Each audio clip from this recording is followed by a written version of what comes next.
घुणसेन राजा की राजधानी वसंतपुर नगर के महल में अग्निशर्मा के पारने की सारी सुंदर तैयारियां हो गई, किंतु होनहार बलवान के होत चिकने पात। अग्निशर्मा के भाग्य में तो कुछ और ही लिखा था।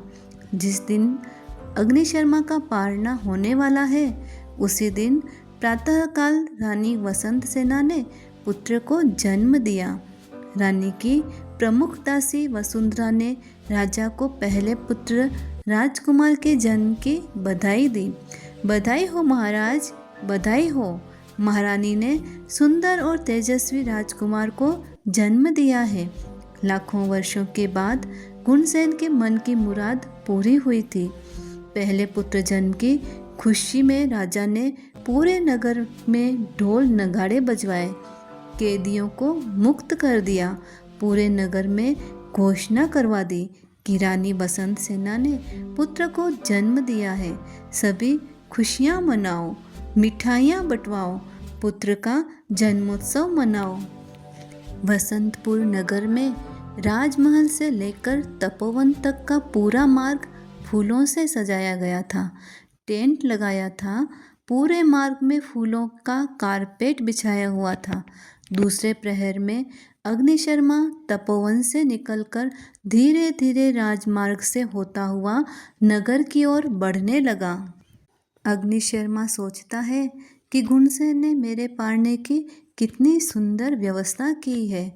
तपोवन के मार्ग से लेकर पूरे नगर को दुल्हन की तरह सजा दिया है। ऐसा प्रतीत होता है कि पूरी वसंतपुर नगरी फूलों की नगरी बन गई है। एक तपस्वी के प्रति घुणसेन के मन में कितना प्रमोद भाव है, कितना अहोभाव है और भक्ति भाव भरा हुआ है। सचमुच घुणसेन एक सच्चा धर्मानुरागी है। नगरी की शोभा ही इतनी सुंदर की है, तो मेरे पारने की कितनी भव्य व्यवस्था की होगी। वह तपस्वी शुभ भावों में झूलता हुआ राजमार्ग से आगे बढ़ता जा रहा था। 3 महीने के मास खमन का पारना है और नगरी की सारी प्रजा उत्सव मना रही थी। उसी समय अग्निशर्मा राजमहल के मुख्य द्वार पर पहुंचा, किंतु वहां उस तपस्वी की किसी को कोई परवाह नहीं थी। वसंतपुर की प्रजा आनंद विभोर होकर खुशियां मना रही थी। बार बार विनती करे घुणसेन कर जोर, तपस्वी के तप पारने का नहीं लगता है जो, नहीं लगता है जो।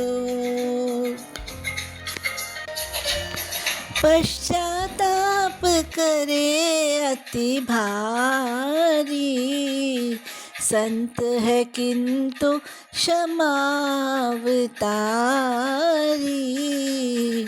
तृतीय बार पुत्र है जन्मा, उत्सव नगर में भीड़ थी भारी। अग्निशर्मा ने जब ये सारा नज़ारा देखा, तब उसकी धैर्यता का बांध टूट गया। उसका अंतःकरण विक्षुब्ध हो गया। अग्निशर्मा की अंतराय कर्म का भी जबरदस्त उदय है। उसका निमित्त बना घुणसेन राजा। अग्निशर्मा ने लाखों वर्षों तक मास मास खमन तप किया, किंतु ऐसा कभी नहीं हुआ कि उसके पारने में कभी कोई अंतराई आई हो। श्रोताओं को ध्यान देना है, अगर किसी को अंतराई दी जाती है तो खुद को भी अंतराई मिलती है। घुणसेन ने मर्यादा की सारी सीमाओं को तोड़ दिया। अग्निशर्मा सोचता है, घुणसेन ने ये सब कुछ मेरा मजाक उड़ाने और मुझे जलील करने के लिए ही किया है। इतना तो समझना चाहिए कि आवश्यक कार्य को पहले प्राथमिकता देनी चाहिए। पुत्र का जन्मोत्सव 2 दिन बाद भी मनाया जा सकता है। 1 बार नहीं, 2 बार नहीं, 3 बार मेरे उपवास के मांस खमन के पारने को भुला देना यह कोई मामूली बात नहीं है। यह एक सोचा समझा जानबूझकर किया हुआ षड्यंत्र है। अग्नि शर्मा की क्षमा अब क्रोध में बदल गई। उसका धैर्य क्षोभ में बदल गया। उसने गुस्से से तिलमिलाते हुए कहा, क्रोध के अंगारे बरसाते हुए कहा, कहाँ है राजा गुणसेन? कहाँ है उसकी रानी वसंत सेना? कहाँ मर गया सारा राज परिवार? मुझे किस लिए जलील होकर यहाँ पर खड़ा रहना चाहिए? गुस्से से लाल आंखें करता हुआ अग्नि शर्मा वहाँ से निकल गया। अग्नि शर्मा मन ही मन सोचता है कि राजा गुणसेन सेवा और भक्ति का कैसा स्वांग रचता है। वह कैसा ढोंगी पाखंडी है। जानबूझकर मेरे पारने का दिन भूल जाता है। वह मुझे मृत्यु के मुंह में धकेलना चाहता है। इन्हीं अशुभ विचारों के उधेड़ बुन में अग्नि शर्मा तपोवन पहुंच गया। अपने आसन पर जाकर चुपचाप बैठ गया। क्रोध के आवेग में उसने आजीवन अनशन व्रत ग्रहण कर लिया, संथारा ग्रहण कर लिया। उधर राजा और पूरा राज परिवार राजकुमार के जन्मोत्सव की खुशियां मना रहे थे। उसी समय जब एक दासी ने आकर कहा, महाराज आपके भोजन का समय हो गया है। तब गुणसेन को याद आया, अरे रे रे रे रे, गजब हो गया। आज तो अग्नि शर्मा का पारना था, उन महातपस्वी का पारना है। ये तो महा अनर्थ हो गया। राजा का दिल दहल उठा। उसके हाथ पैर कांपने लगे। उसका शरीर पसीने पसीने हो गया। उसके पैरों से जमीन खिसकने लगी। पुत्र जन्म का सारा आनंद हवा की तरह उड़ गया। उसी समय गुणसेन का राजपुरोहित सोमदेव वहां आ गया। राजा को बहुत ही व्यथित और चिंतित देख करके पूछा, राजन आप किसी गहरी चिंता में हैं? मेरे योग्य कोई सेवा हो तो आज्ञा दीजिए। राजा आंखों से आंसू बरसाता हुआ बोला, मैं महापापी हूँ सोमदेव। आज भी उस महातपस्वी का पारना नहीं करवा सका। मैंने ऐसे घोर अपराध किए हैं कि अब मैं उन महातपस्वी को अपना मुंह दिखाने के भी काबिल नहीं रहा। सोमदेव तुम जाओ, तुम गुप्त वेश में तपोवन जाओ। मुझे अग्नि शर्मा के समाचार लाकर दो। सोमदेव शीघ्र ही तपोवन पहुंचा। कुलपति आर्य कौंडिन्य को वंदन नमस्कार किया और अग्नि शर्मा के बारे में पूछा। कुलपति ने कहा, सोमदेव ये अच्छा नहीं हुआ। अनजाने में ही सही, लेकिन राजा को इतनी बड़ी लापरवाही नहीं करनी चाहिए थी। भूल एक बार होती है, 2 बार होती है, और जो बार बार भूल की जाए वह अपराध होता है। न्याय करने वाला राजा ही जब अपराध करेगा तो प्रजा किस पर विश्वास करेगी? सोमदेव ने कुलपति से कहा, अगर आपकी आज्ञा हो तो मैं उस महातपस्वी के दर्शन करना चाहता हूँ।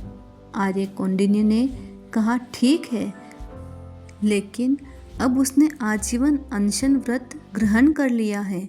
सोमदेव ने दूर से ही अग्नि शर्मा को तपशिला पर बैठे हुए देखा। कुछ पास जाकर उसको वंदन नमस्कार किया। अग्नि शर्मा का चेहरा क्रोध की भट्टी में तपकर लाल हो गया था। उसका क्रोध 7वें आसमान को छूने लगा। सोमदेव सब कुछ समझ गया कि अग्नि शर्मा बहुत क्रोध में है। अब यहाँ ज़्यादा ठहरना उचित नहीं है। उधर राजा गुणसेन का किसी भी काम में मन नहीं लग रहा था। राजा गुणसेन ने भोजन भी नहीं किया। उसे बहुत पश्चाताप होता है। वह पश्चाताप के गहरे सागर में डूब गया। वह अपने द्वारा अग्नि शर्मा पर किए गए अपराधों को एक एक करके याद करने लगा और विचार करता है, अब मुझे यह वसंतपुर नगर छोड़ देना चाहिए। इसी में सबकी भलाई है। वह अपने पूरे राज परिवार के साथ वापस क्षिति प्रतिष्ठित नगर लौट गया। उधर अग्नि शर्मा क्रोध की ज्वाला में जलता रहता है तथा उसने क्रोध और ईर्ष्या में जलते हुए निदान कर लिया कि अगर लाखों वर्षों तक की तपस्या का मुझे कोई फल मिलने वाला हो तो मैं हर जन्म में गुणसेन को मारने वाला बनूं, मैं हर जन्म में गुणसेन को मारने वाला बनूं।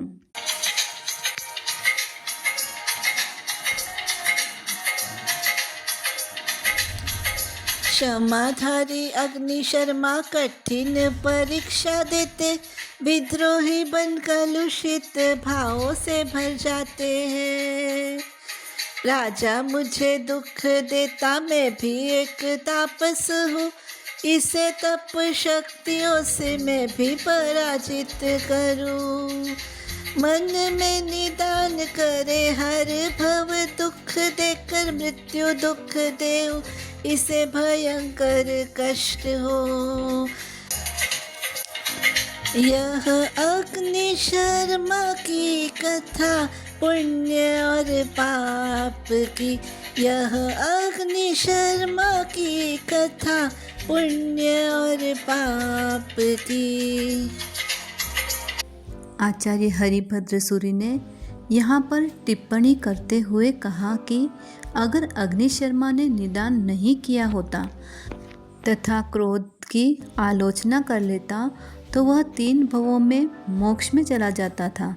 उसके तप का इतना महान प्रभाव था कि वह अपने कर्म दलिक को तोड़ने में समर्थ था। उसका उत्कृष्ट तप कर्म निर्जरा का कारण बन सकता था। इसलिए साधक को कठिन से कठिन परिस्थिति में भी कोई निदान नहीं करना चाहिए, उससे उत्कृष्ट फल प्राप्ति भी जघन्य हो जाती है। राजा गुणसेन राजसभा में बैठा हुआ था। उसी समय उद्यान पालक माली कल्याण ने आकर कहा, राजन, आज प्रातःकाल अशोक वन उद्यान में अलौकिक प्रतिभा संपन्न आचार्य विजयसेन मुनि पधारे हैं।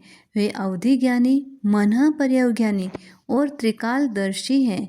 राजा ने पूरे नगर में घोषणा करवा दी कि अशोक वन उद्यान में तीनों लोकों के जानकार आचार्य विजयसेन मुनिवर पधारे हैं।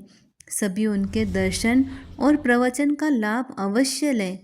राजा गुणसेन स्वयं भी अपने पूरे राज परिवार के साथ आचार्य श्री के दर्शन करने पहुंचा। विशाल शिष्य परिवार के साथ विराजमान आचार्य विजयसेन का अद्भुत तेज ऐसे शोभायमान हो रहा था मानो असंख्य तारामंडल के बीच में पूर्णमासी का चंद्रमा सुशोभित होता है।